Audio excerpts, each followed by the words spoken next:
Fala, abençoados! Tudo bem com vocês? Está começando mais um vídeo aqui no canal A Bênção que Enriquece. Eu sou o Edu Candeia, seja muito bem-vindo. No vídeo de hoje nós vamos dar continuidade à nossa lição bíblica da Escola Dominical, a lição que tem como título Uma Família Nada Perfeita, que na verdade é uma realidade hoje para os nossos dias. Então, a própria Bíblia, essa história que a gente já falou no primeiro vídeo, o segundo e agora o terceiro, falando a última parte dessa lição, a lição de número 9, que a gente vai estudar no próximo domingo, dia 28 de maio. Uma família nada perfeita. O textuário está escrito assim: não erreis, Deus não se deixa escarnecer, porque tudo que o homem semear, isso também ceifará. Então, nessa parte 3, nós vamos falar um pouquinho sobre o que realmente aconteceu no meio da família de Davi, na época rei, com um chamado, uma missão muito árdua, por sinal, reunificar o povo de Israel. Porém, essa missão foi dada por Deus. Então a gente precisa entender que quando Deus chama, Ele capacita, mas nós precisamos nos colocar em uma posição que facilite, né, com que Deus use na nossa vida. Então a parte 3 da lição 9, ela vai falar sobre o problema moral na família de Davi. Como rei, foi um exímio rei, guerreiro, conquistador, líder, levou o povo realmente a se reunificar e, a Bíblia diz, um homem segundo o coração de Deus. Porém, durante também a sua trajetória, cometeu erros e, como eu falo aqui nas lições, é interessante a gente abordar determinados pontos, né, desses erros que foram cometidos não só por Davi, mas por vários outros homens de Deus, para provar que, apesar de serem homens chamados por Deus, eles também cometiam erros, não eram super-homens, cometiam erros e todos nós estamos sujeitos a cometer erros. Uma liderança, alguém que exerce um cargo de líder, seja ele em qual instância for, né? No meio cristão, é claro que eu estou me referindo. Então nós precisamos reconhecer que a gente comete erro.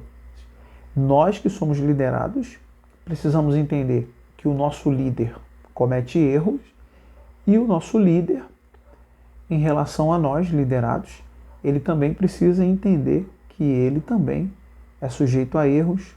Porém, o ponto principal aí, e que a lição vai chamar a nossa atenção, é o líder, ele é sujeito, né, ele tem essa probabilidade dele cometer erros, como qualquer ser humano, porém, ele também tem que se dar, né, a condição de se humilhar, ser humilde e reconhecer quando erra. Então isso é importante. Davi, com tudo que ele fez e aconteceu, ele foi um homem que sempre buscou reconhecer os seus erros. Porém, em determinados acontecimentos, que a lição fala aqui, na família de Davi, pelos erros que ele cometeu outrora, ele foi perdoado sim, mas existem pecados que eles trazem ou trarão consequências inevitáveis. E nós vamos ver aqui nessa história, finalizando essa história, né, que as consequências, o subtópico 1, as consequências de sua falta de domínio próprio. Diz assim, ó: mesmo tendo reconhecido seu pecado de adultério, dissimulação e assassinato, o rei Davi não pôde evitar as consequências de seu pecado. Eu acabei de dizer aqui. Diz ainda: assim, não demorou muito para que um dos filhos coabitasse com as concubinas do próprio pai e o envergonhasse publicamente em Israel. É interessante que isso aqui é um cumprimento de uma palavra. Quando Davi pecou, mesmo tendo reconhecido o seu erro, se voltado para Deus, Deus falou com ele: por conta de você ter feito isso, isso e isso, pecado, vai acontecer isso, isso e isso na tua família. Nas gerações seguintes vai acontecer. Então, foi como que fosse decretado. Você plantou isso, pode ter certeza que você vai colher. E para nós, o texto áureo fala disso, né? Deus não se deixa escarnecer. Aquilo que o homem plantar, ele vai colher. Então essa lição vem trazer para nós aqui uma história que aconteceu dentro da família de Davi. Diz assim, ó, incesto e morte na família. A consequência inevitável disso, na família do rei, foi o ódio alimentado por Absalão, no caso o filho do rei, até matar seu meio-irmão Aminon, como vingança pelo abuso que sua irmã Tamar sofreu. Então o que aconteceu aqui? A gente falou no outro vídeo. De forma muito sorrateira, né, o diabo, o inimigo, entrou ali naquela situação e motivou a vingança no coração de Absalão. Absalão quis fazer justiça pelas próprias mãos, tendo em vista que Aminon, o seu meio-irmão, abusou de Tamar forçadamente, forçou, né, Tamar a ter relações com ele. Então isso gerou, né, foi o estopim, foi o gatilho para que Absalão quisesse resolver a situação com suas próprias mãos. Mas tem um porém aí.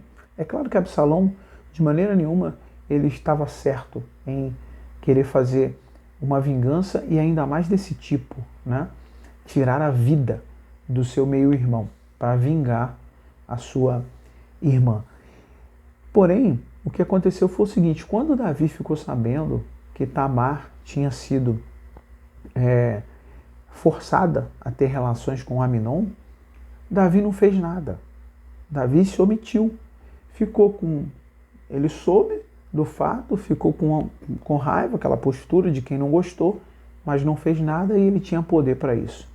Então tá aí um outro ponto. Nesse ponto aí, ele se omitiu quando deveria ter tomado uma decisão mais enérgica. Porque talvez, se ele tivesse tomado essa decisão mais enérgica, ele poderia ter evitado lá na frente esse acontecimento de Absalão, seu filho, matasse Aminon. E Tamar, né, a mulher, ficou nesse meio aí. Ela foi humilhada, tá? Ela foi rejeitada depois que Aminon cometeu aquele pecado contra ela. E a gente falou no outro vídeo que ele estava pura e simplesmente obcecado. Quando que isso acontece muito hoje em dia nas relações, é aquela coisa, aquela paixão doentia, né? Aquela coisa de... É isso, uma paixão doentia, que não justifica se apoderar de alguém forçadamente por conta de uma paixão doentia. Ninguém tem esse direito, e nem ele tinha naquela época. Então o que aconteceu aqui? Uma tragédia anunciada. Absalão matou Aminon. Matou e fugiu. Tá? Ele fugiu. Diz assim, ó. E mais tarde ele cavou sua morte precoce. Ele, no caso, Absalão. Por quê? Após desencadear uma rebelião contra o próprio pai, a fim de tomar-lhe o trono. Então veja o que aconteceu no meio da família de Davi e sua descendência. Aminon, ele se apoderou de forma forçada da sua meia-irmã, Tamar. Absalão tomou as dores dela e, por vingança, matou Aminon, fugiu, e depois Absalão, ele quis se rebelar contra o rei, ele se rebelou contra o rei, seu pai, querendo tomar o seu trono. Davi fugiu, Absalão tomou ali o comando, porém, no meio de uma batalha, ele cavou a sua morte, porque no meio daquela batalha a Bíblia vai dizer que ele ficou preso, e tinha os seus cabelos compridos, ele ficou preso numa galha. E então um dos soldados, um dos generais de Davi, do exército de Davi, matou Absalão. Davi, claro, não desejava a morte de Absalão. Porém, aquele soldado, aquele general, ele aproveitou-se do momento e tirou a vida de Absalão. Então foi nada mais, nada menos do que uma repercussão de tudo que envolveu a família de Davi, e Davi, aí que é o ponto, e Davi percebeu algumas coisas que ele poderia ter tomado uma decisão, porém ele não tomou. E isso então, né, por conta da omissão de Davi em determinados momentos, ele acabou permitindo que essas coisas viessem acontecendo como uma reação em cadeia no meio da sua família. O comentarista coloca algumas coisas aqui que eu acho interessante colocar pra gente, que diz o seguinte aqui no último tópico aqui, no tópico 3, vigilância, proximidade e exemplo.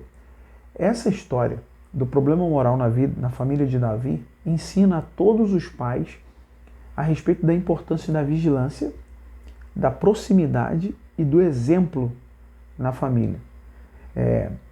A gente tem que entender, é muito importante desenvolvermos uma relação sóbria e equilibrada com os nossos cônjuges, filhos, parentes e pessoas próximas da nossa família. Infelizmente, não estamos livres de depararmos com problemas morais difíceis na família. Por isso é preciso que os pais façam sua parte, acompanhando de perto o que acontece nos lares. É um despertamento para nós, pais, né, principalmente na época que nós estamos vivendo, e aliás há muitos anos já, né, que estouram aí no Brasil, principalmente no Brasil, vamos falar daqui do Brasil, muitos casos de abuso com crianças, e isso é muito complicado, porque muitas das vezes isso acontece no meio da própria família. E nós, cristãos, nós não estamos livres disso. A gente precisa, é esse chamado de alerta que o comentarista coloca aqui. Os pais precisam estar apercebidos, ser prudentes e estarem próximos em relação à criação dos filhos, mas perceber também quando você muitas das vezes permite que o seu filho vá para determinado local, para a casa de não sei quem, vai estar com não sei quem sozinho no lugar. E, infelizmente, nós temos muitos casos de crianças onde adultos se aproveitam e muitas das vezes são pessoas da própria família. Então a gente precisa ter esse cuidado aí. É uma coisa séria. É difícil falar sobre isso, mas é uma coisa muito séria mesmo. E muitos, infelizmente, tá? A gente precisa dizer isso aqui, muitos no mundo hoje, tá? Uma grande parte de uma parcela da população, melhor dizendo, que acha isso como sei lá, normal, sabe? Querem naturalizar essas coisas, tipo que as crianças que são culpadas, o camarada lá que toma essa decisão trágica aí de tomar posse de uma criança de forma forçada, sutil, escondida. Muitos querem justificar isso. É um absurdo. Então os pais precisam estar atentos. Você e eu, a gente precisa estar atentos com quem os nossos filhos estão se relacionando, com quem a gente deixa nosso filho. De vez em quando perguntar determinadas coisas, sem constrangimento, porque muitas das vezes as crianças são coagidas, tá? Crianças, adolescentes são coagidas, então a gente precisa estar muito atento aí a respeito disso aí. Só um lembrete. Agora, eu queria deixar aqui para você um comentário que o comentarista colocou aqui, interessante demais, que eu vou ler direto para a gente não tomar muito tempo. Mas é muito importante isso aqui, muito interessante eu achei. É um auxílio devocional que ele deixou aqui. Diz assim, ó, o tema é forte. Como arruinar a vida de seus filhos. Diz assim, ó, pode ser surpreendente, mas frequentemente as pessoas mais bem-sucedidas, segundo os padrões do mundo, têm sido pais terríveis. E alguns dos menos bem-sucedidos criaram filhos dos quais qualquer pessoa poderia se orgulhar. Aqui é um ponto, né? Riqueza não quer dizer sinônimo de família unida ou perfeita. E nem pobreza também, né? Claro, o comentarista colocou os dois extremos aqui. Davi, apesar de seus méritos como o maior rei de Israel, foi um pai terrível.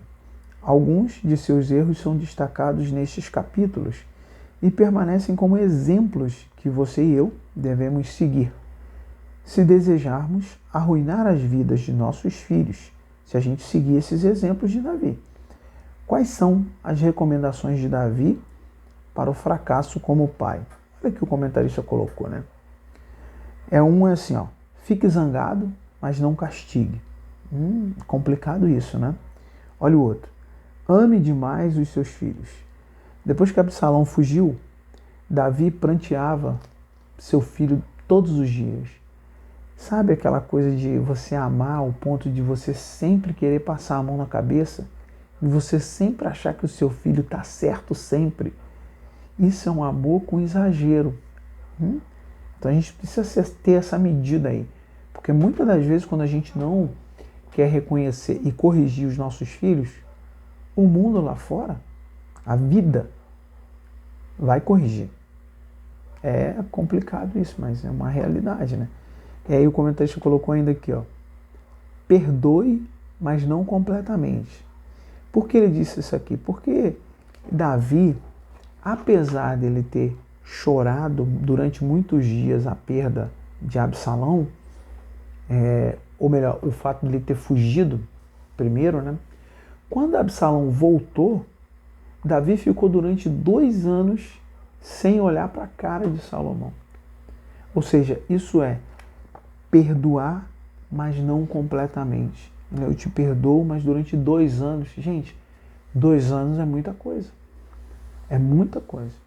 E quantas famílias que tem no meio dos seus relacionamentos, irmãos e irmãs, pai e filho, que até são cristãos. Olha que coisa terrível. Mas não falam uns com os outros. Não, mas é meu irmão, mas eu não falo. Irmãos, isso é uma brecha para a sua família ser arruinada. Você está dando brecha para isso. Você precisa ser atento em relação a essas coisas, né?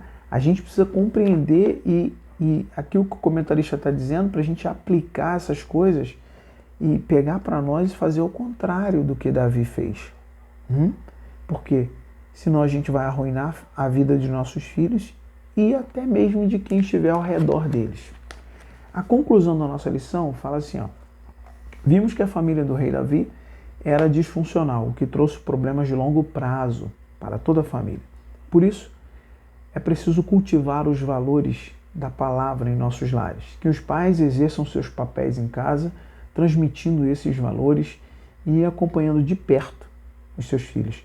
A vida cristã em família é a maior prevenção contra os desajustes da atualidade.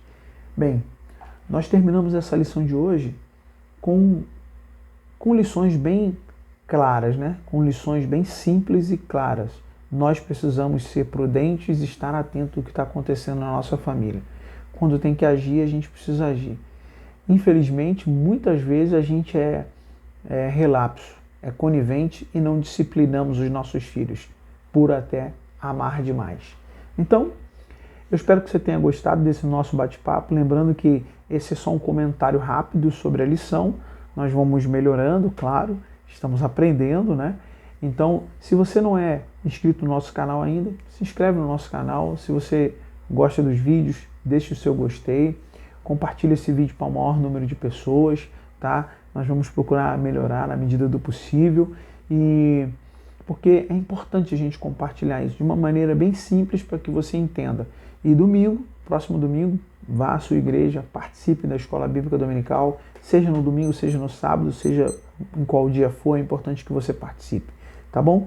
Não deixe de ir, tá? Até o nosso próximo vídeo e lembre-se que a bênção do Senhor é que enriquece.